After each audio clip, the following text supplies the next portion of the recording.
So everyone gets a 10-minute break typically in a normal work environment. It's several 10-minute breaks, right?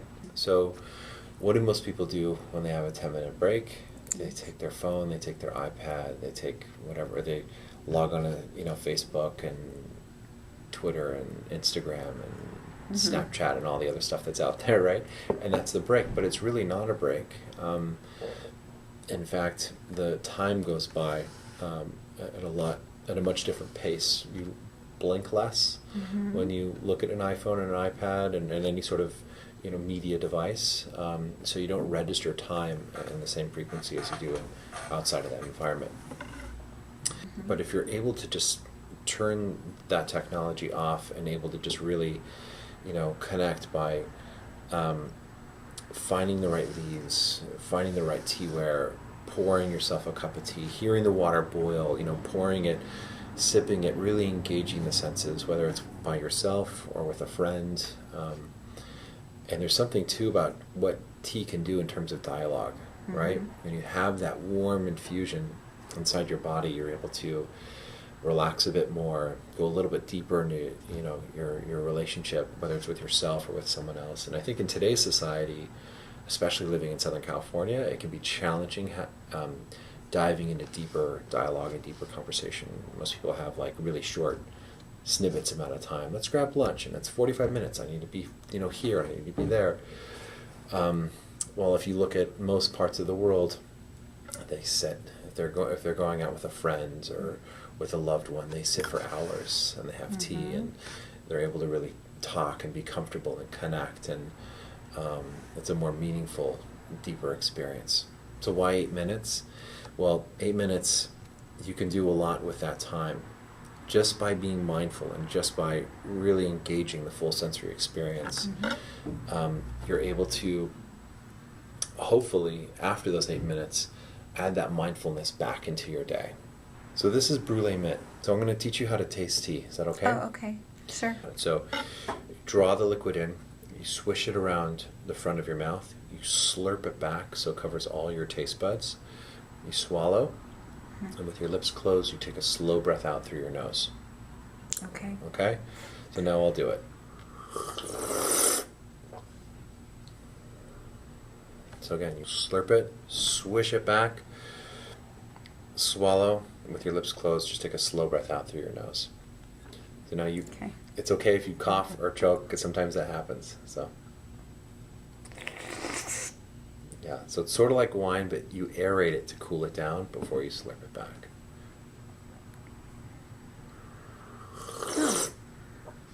Different. What's different about it? I can taste it more, actually. Over 80% of what we taste is actually through our sense of smell. That's really cool. I read about that too. I did a lot of homework before I came to cool. see you. But a little bit about why you got into this. Sure. You mentioned the moment, at 18 that you were going through a tough time. Was that part of it that made you go to Ayurveda, or what made you study that? Sure. So my mom got diagnosed with cancer when I was 19, and I moved in with her. And I helped take care of her for about 10 months. She was diagnosed with brain cancer, and it was terminal. Thanks. And while I was taking care of her, the doctors were just recommending allopathic treatments, and they didn't know. Not that they weren't amazing doctors, but they didn't know how to handle it, and so they were recommending experimental treatments. And so when she passed, I realized, gosh, cancer must have been around for thousands of years. We just only recently discovered it and labeled it as cancer. Right. So if it's been around for thousands of years, and modern medicine's only been around for about 100 or 200 years, then there must be other healing modalities out there. So I started studying and investigating, and I didn't want to stick needles in people. I didn't want to be a massage therapist. I didn't want to be an herbologist. And not that there's anything wrong with any of those. It didn't resonate with me. And so I found this book at a Whole Foods type store on Ayurveda. And the cover called out to me, and I started reading it in the store. I was like, I got to get this book. And then in the book, I found that there was an institute associated with it in New Mexico. And I went out there for a weekend seminar, fell in love with the place, moved out there, went through the program. November, it'll be our 10th year anniversary. Oh, happy birthday. So how'd you go? Was it just kind of a natural transition to go from the Ayurveda to the tea? What made you go to tea? I started seeing patients, and I was seeing patients for like 2 hours at a time, and I was really getting invested into their progress. But what happened was I realized that, you know what, I actually felt bad taking money for people's health and wellness. So I figured, I got to find another way where I could help people help themselves. They say if you see someone slipping in the mud, you give them a stick, you don't give them your hand. My dad was a physical therapist, my mom was a family therapist, my sister's a clinical psychologist, so I grew up on this one-on-one environment. The beauty about tea for me is that people can drink it because it tastes good, they can drink it because they feel good, they can drink it because they're not feeling good. It's been around for thousands of years. Yeah. I forgot the doctor's name, but it's a Japanese doctor, and his quote is that tea is one of the least expensive health insurance policies that you can have, and we drink it in Japan all the time, and it's something that's accessible to everybody, and that everybody can benefit from if they drink at a very cheap cost. So I think you picked definitely the right profession to get into. And I gotta tell you, tea does have a lot of healing powers behind it, and I'm not one to profess like, oh, it'll cure this or it'll help with that. I think that because over 98% of what we're drinking when we're drinking tea is water, the real benefit is, one, the ritual, right? Two, it actually is hot water. Like when you're drinking hot water, it is cleansing. Yeah. And three, there are health benefits, and I'm not going to talk about the health benefits today. That's okay. I'm sure there's tons of research out there. There's huge research. I will talk about them in my article because I did all that research. So what's ginkgo good for? I forget. Oh, cute. It's good for memory. Oh, is it? I really did forget. If you take a look at a ginkgo leaf, it actually looks like a brain. It looks like two hemispheres of a brain, right? It is known to help with memory. So over 80% of all the medicine that's in the marketplace is derived from plants. So the scientific community got together and they said, well, if ginkgo in a natural form is good for memory, and we're seeing some scientific evidence to help show that it's helping with Alzheimer's cases, then let's look at what that powerful ingredient is and let's amp it up. Let's create a medicine that is really extremely powerful. This ingredient they used in the pharmaceutical setting did help with memory, but on its own, that one chemical component could be lethal.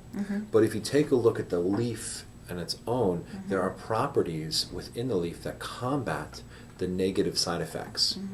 So within nature, there's an intelligence that's really beyond our understanding. Have you ever read Matthew Wood?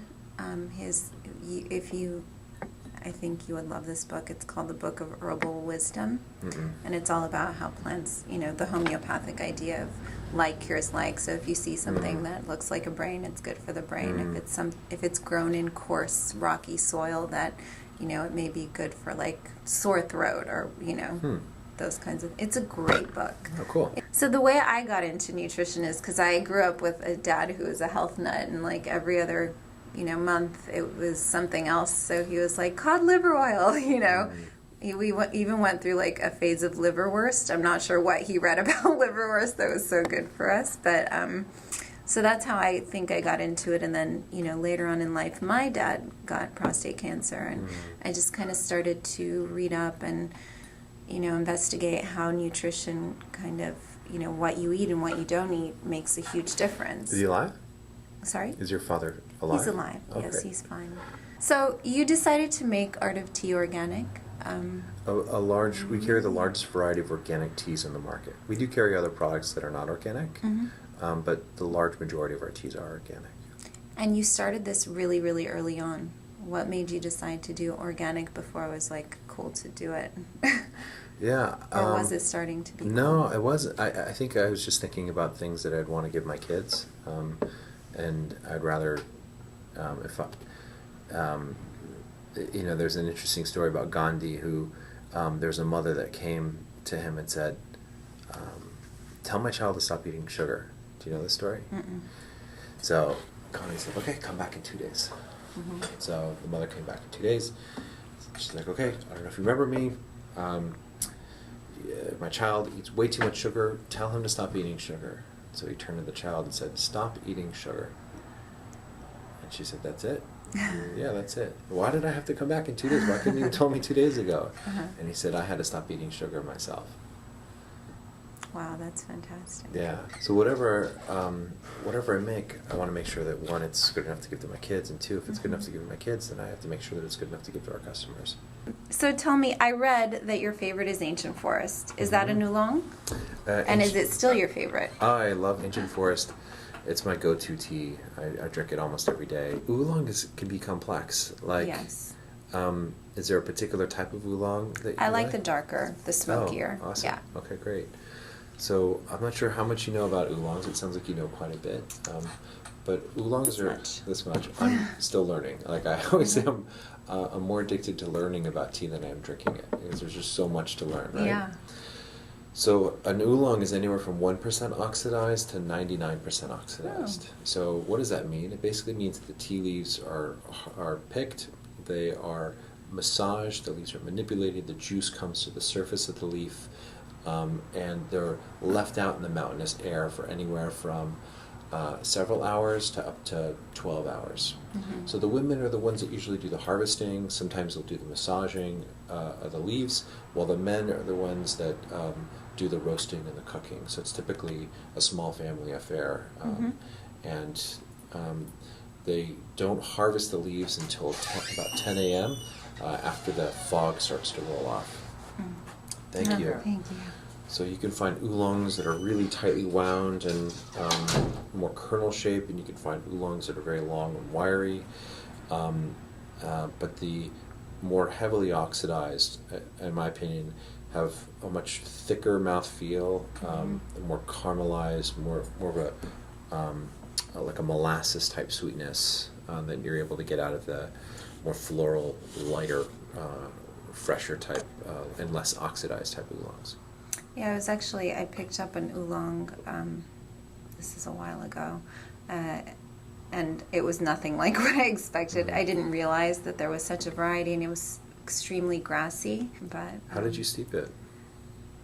I probably not right. I'm not sure. I think I used a diffuser, just... Wrong. I'm just kidding. Wrong. Could you imagine? What makes a good cup of tea is how you like it. Yeah. If you want to put milk in it, you want to put sugar in it. If that's what you think makes a good cup of tea, then that's a good cup of tea. The way that we blend teas and the way that we source teas, we try looking for self-drinking, meaning on its own, it shouldn't need anything else. It should just be really nice and balanced and unique in its own way.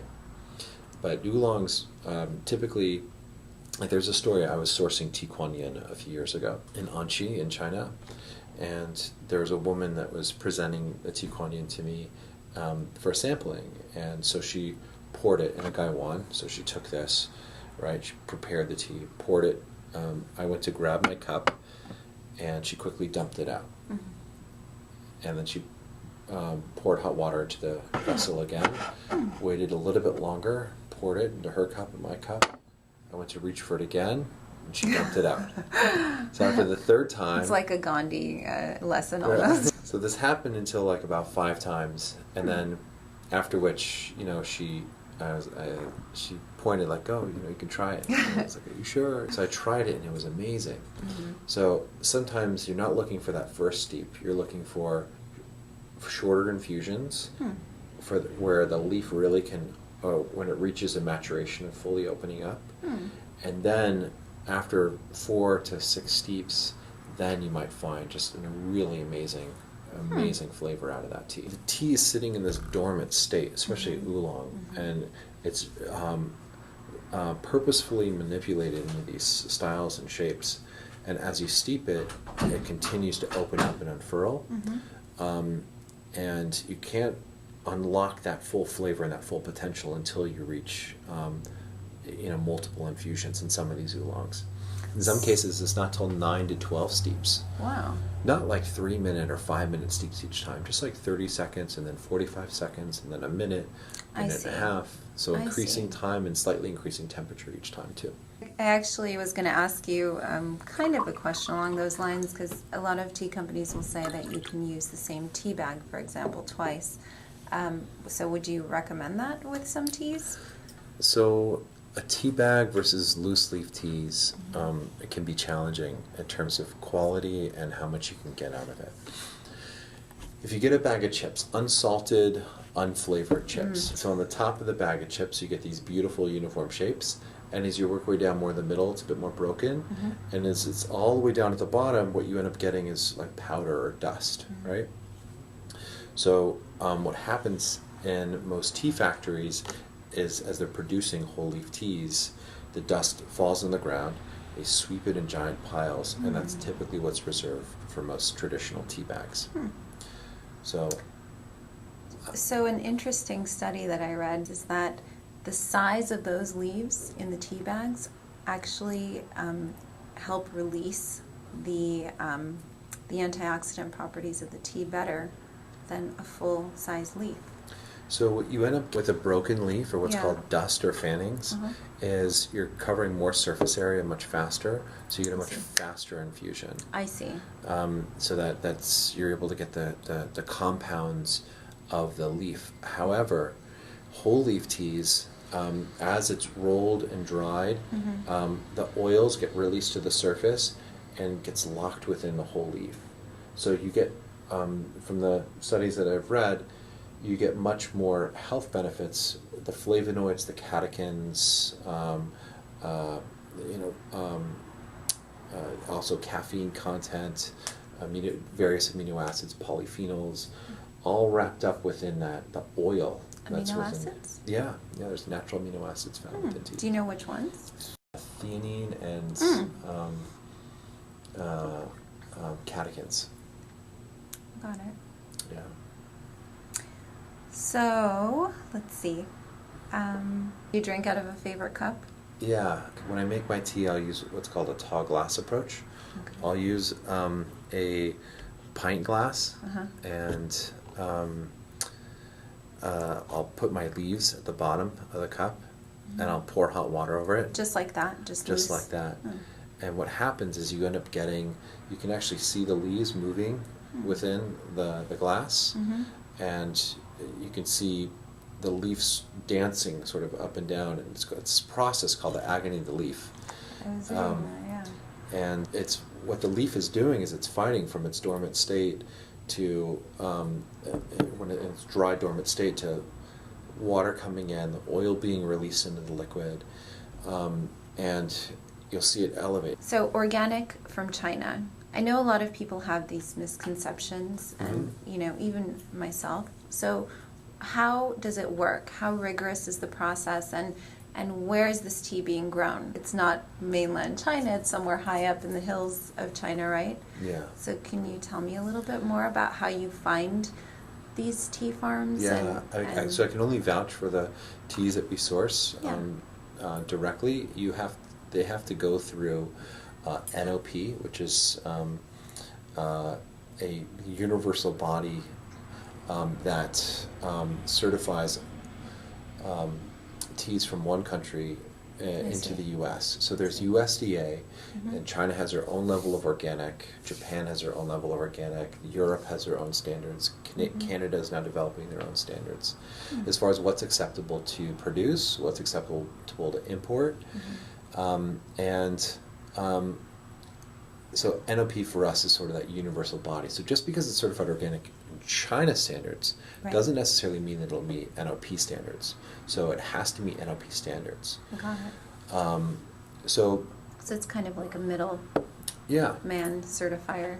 So what happened was a lot of the farmers in the U.S. started this whole organic movement, turned to the government and said, we need you, government, to officiate how organic is being handled, and how help us create a certification program.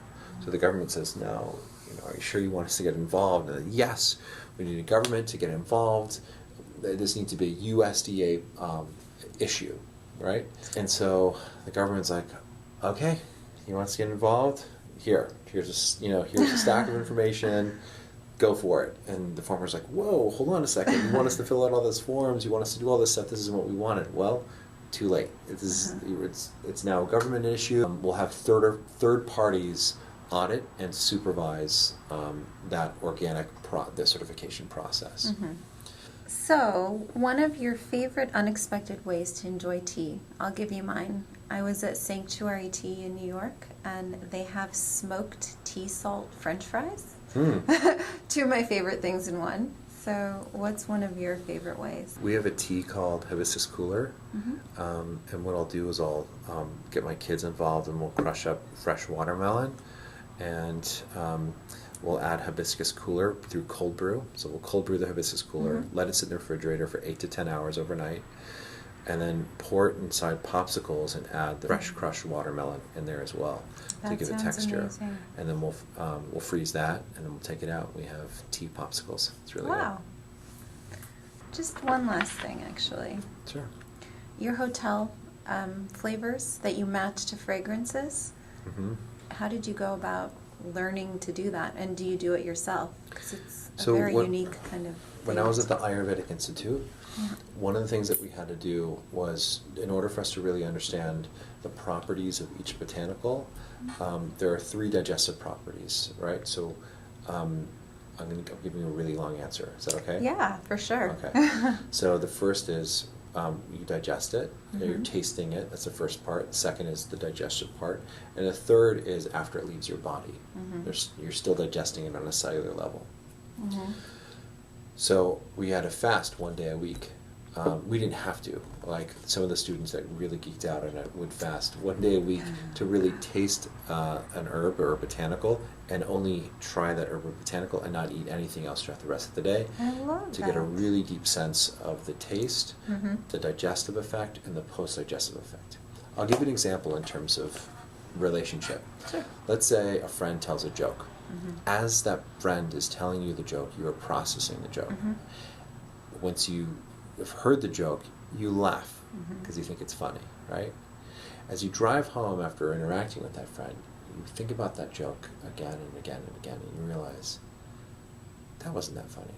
That was kind of mean, right? In fact, I'm upset that they said that joke, Yeah. right? So that's the digestive effect. get it, yeah. Right? Mhm. And then, pre, during, and post. Hmm. So, with that in mind, I have to know the fundamental flavors of each botanical and each ingredient that we have. So with that basic fundamentals, it's sort of like playing an instrument.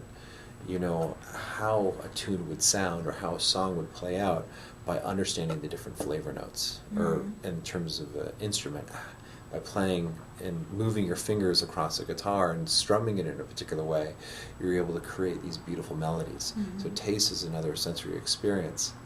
So by smelling the fragrance of these different hotels, I'm able to play out the different high notes and low notes and come up with a symphony based off of the different ingredients that we have to play with that nature's created. You make it sound really easy. In fact, there are only 20 noses all around the world for perfume and for fragrance, so it's a pretty unique talent. Thanks. Did you know you could wash your eyes out with tea? I grew up doing that. It's really good, actually, if you have any minor eye irritation or even an eye infection. It Awesome. really works. And also, when you have an upset stomach, dark black tea and white rice. Awesome. Yeah, the tannins help coat the stomach and help bind whatever might be loose. Yep. That's great. And in terms of the eyes too, thanks for that tip. I know that it's known to help the caffeine and also the tannins. With bags? Help with the bags. Oh. Yeah. I'm going to go right home and do that then. Thank you so much.